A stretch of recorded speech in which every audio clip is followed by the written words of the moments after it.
প্রায় একটা বছর পর আমি আমার মাম্মি বাপির কাছে যাচ্ছি। অনেক বেশি এক্সাইটেড। অন্য পাশে হচ্ছে মন খারাপ কারণ হচ্ছে হাজব্যান্ড সাথে যাচ্ছে না, ওই কারণে ভাইয়া আসছিল আমাকে নিয়ে যাওয়ার জন্য, ভাইয়ার সাথে যাচ্ছি। আসসালামু আলাইকুম everyone, welcome back to my channel. আশা করছি সকলে সুস্থ আছেন, ভালো আছেন। আলহামদুলিল্লাহ আমরাও ভালো আছি। তো কিছুদিন আগে আমার ভাইয়া আসছিল আমাকে নিয়ে যাওয়ার জন্য আমার বাপের বাড়ি। এই যে আমরা চলে যাচ্ছি, বাসে উঠে পড়েছি।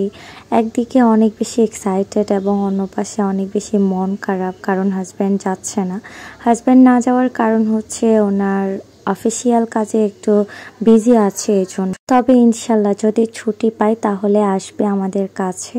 তো যাই হোক, চলে যাচ্ছে এখন অনেক বেশি আনন্দ নিয়ে এবং মন খারাপ নিয়ে। দেখেন কত সুন্দর সারিবদ্ধ প্রকৃতি, আমি যখনই দেখি তখনই আমার খুবই বেশি ভালো লাগে। আরও কয়েকটা ভিডিওতে শেয়ার করেছি, প্রকৃতি দেখলে আমার ভিডিও শ্যুট করতে হবেই হবে। রাস্তার ধারে এত সুন্দর সারিবদ্ধ গাছ, বাট আমি ভিডিও করব না, তা কি হয় বলেন?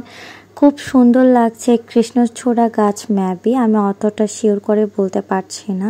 সারিবদ্ধ হয়ে আছে এত সুন্দর। আচ্ছা, আমি না হয় ছোটখাটো কন্টেন্ট ক্রিয়েটর, এই জন্য ভিডিও করছি, কিন্তু আমার ভাইয়াও দেখি অল্প স্বল্প ভিডিও করে, বাট আমি জানি না কেন সে ভিডিও করে। তবে প্রায় সময় বলি, তুমি কেন ভিডিও করো, কোনো সোশ্যাল মিডিয়ায় আপলোড দাও না বলে, এটা আমার পার্সোনাল ম্যাটার। ওকে।